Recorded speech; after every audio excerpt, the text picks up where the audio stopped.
त्यांनी सांगितलं की इथे एकही सभासद नसताना इथे अधिवेशन घेत आहात. खरं म्हणजे कारण असं आहे की या म्हणून मला फक्त एक 15 दिवस झाले, जास्त दिवस झालेले नाही. प्रदेश प्रभारी पद फक्त 15 दिवस झाले. 16 तारखेला मला पत्र आलेलं आहे आणि त्याच दिवशी आम्ही ठरवलं. प्रश्न असा आहे की तुम्ही जे माताची संख्या कमी आहे, उलट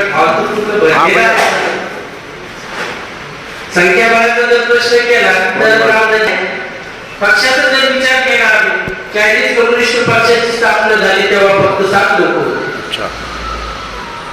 आज 1949 मध्ये चीन 10 झाला, कम्युनिस्ट झाला आणि आता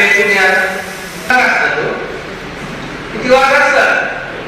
सगळ्या जगाचे नियंत्रण करण्याचं काम वाद करतो आणि आम्ही वाद आहोत. तर आमचा कार्यकर्ता इमानदार आहे.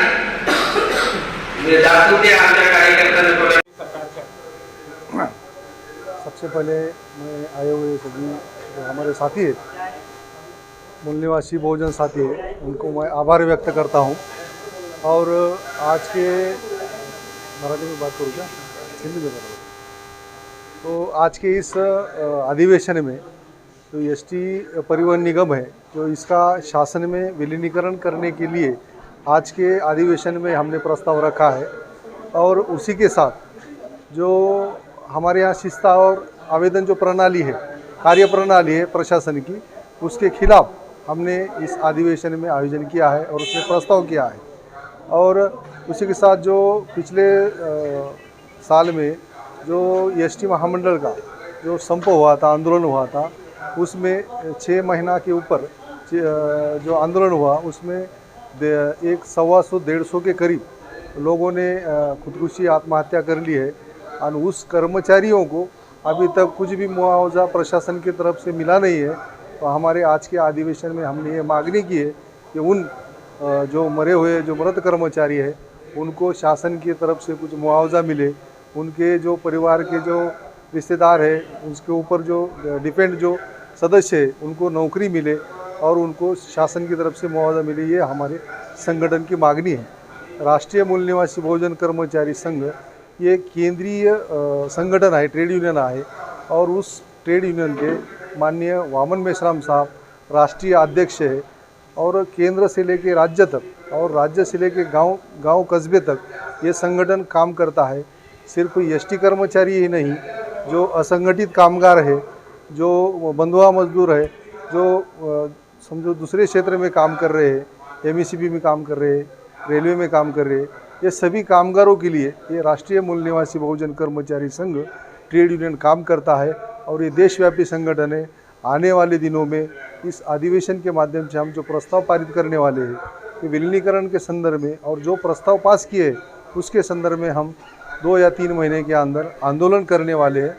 ऐसे मैं आज के इस कार्यक्रम में बोलना चाहूँगा. एसटी कर्मचारियों की तरफ से बार-बार मांग उठाई जा रही है कि विलीनीकरण की जो बार-बार चर्चा हो रही है, तो उससे आपने कभी मुख्यमंत्री या इस संदर्भ में उनके मंत्री से बातचीत की है, निवेदन दिएगा? पिछले साल जो 2020 में जो आंदोलन हुआ था उसमें शासन के मुख्य सचिव इन्होंने हमको आमंत्रित किया था विलीनीकरण के संदर्भ में आप अपने संगठन की राय रखें. तो हमने 13 दिसंबर 2021 में वो हमारा ज्ञापन दिया था. हमारी मांगनी रखी थी महाराष्ट्र शासन की तरफ, क्योंकि ये जो विलीनीकरण का जो मुद्दा है वो शासन के अधीन है. महाराष्ट्र शासन अगर चाहता है तो एसटी महामंडल का विलीनीकरण हो सकता है, लेकिन उसी तरह सभी कर्मचारियों की और कर्मचारियों के संगठन की मांगनी होनी चाहिए और हमने वो पिछले साल की है. सर, अभी जो कर्मचारी यहाँ आए हुए अधिवेशन में कहाँ से आए हुए हैं कर्मचारी? ये महाराष्ट्र का राज्य स्तरीय अधिवेशन है और महाराष्ट्र से बहुत एक ज़्यादा से ज़्यादा जिलों से लोग आए हुए हैं. आपका नाम बोल दीजिए. मैं मिलिंद मुळे, राज्य का जनरल सेक्रेटरी, राष्ट्रीय मूल निवासी एसटी कर्मचारी संघ का. कर्मचारियों की क्या मांगियाँ हैं, उनको क्या क्या सुविधा की मांग कर रहे हैं सरकार से? जी सर, मैं आप पहले सभी लोगों का शुक्रगुजार हूँ. जो पहले हमारी जो डिमांड है वो है कि जो प्राइवेटाइजेशन एसटी का हो रहा है वो पहला बंद करना चाहिए. शिस्त और आवेदन पद्धति जो है, जो कर्मचारियों के लिए बहुत घातक है, वो भी बंद करना चाहिए। जो कंट्राक्टी सिस्टम अभी चल रहा है, चाहे किसी भी नौकरी का हो, वो कंट्राक्टीकरण भी बंद हो जाना चाहिए। ये हमारी प्रमुख डिमांड है। सर, जो कर्मचारियों की मृत्यु हो गई है और उनके संतानों को, उनके औलादों को जो मुआवजा नहीं मिल रहा है, हाँ। और अभी दिवाली भी आने वाली है, एसटी महामंडल कर्मचारियों को बोनस भी नहीं मिलता है, क्या मांग करेंगे? जी, इस बारे में हमारी डिमांड ये है कि जो कर्मचारी इस तरह से उनकी डेथ हो चुकी है, उनके लिए हम 10 लाख रुपए का मुआवजा मांगने वाले हैं। कम से कम 10 लाख, ज़्यादा से ज़्यादा 50 लाख रुपए। एसटी महामंडल के कर्मचारियों की और कौन कौन सी सुविधा है जो सरकार अभी तक पूरी नहीं करी? जी, इसमें से बहुत सारी चीज़ें हैं। उसमें से मेन बात जो है कि उनको कोई भी वेतन आयोग जो है, वेतन आयोग अभी लागू किया ना गया। दूसरी बात ऐसा है कि उनको कोई भी ग्रेड पे नहीं है। तीसरी बात ऐसी है कि जो भी काम ये लोग करते हैं, छोटी छोटी बातें जो है, उनके ऊपर अगर कोई भी एलिगेशन लगाकर इनके ऊपर इनका जो वेतन है वो कम करने का काम सरकार करते है, महामंडल करता है। इस वजह से इन लोगों को पेंशन नहीं मिल रही, ग्रेजुएटी नहीं मिल रही। सबसे बड़ी बात तो जो है 779 करोड़ रुपए जो हमारे कर्मचारियों के शासन के पास है, फिर भी सरकार उनको ग्रेजुएटी नहीं दे रही है, ना जीपीएफ नहीं दे रहा। इस वजह से जो लोग रिटायर हो रहे हैं, उन लोगों को किसी भी तरह से ग्रेजुएटी नहीं मिल रही।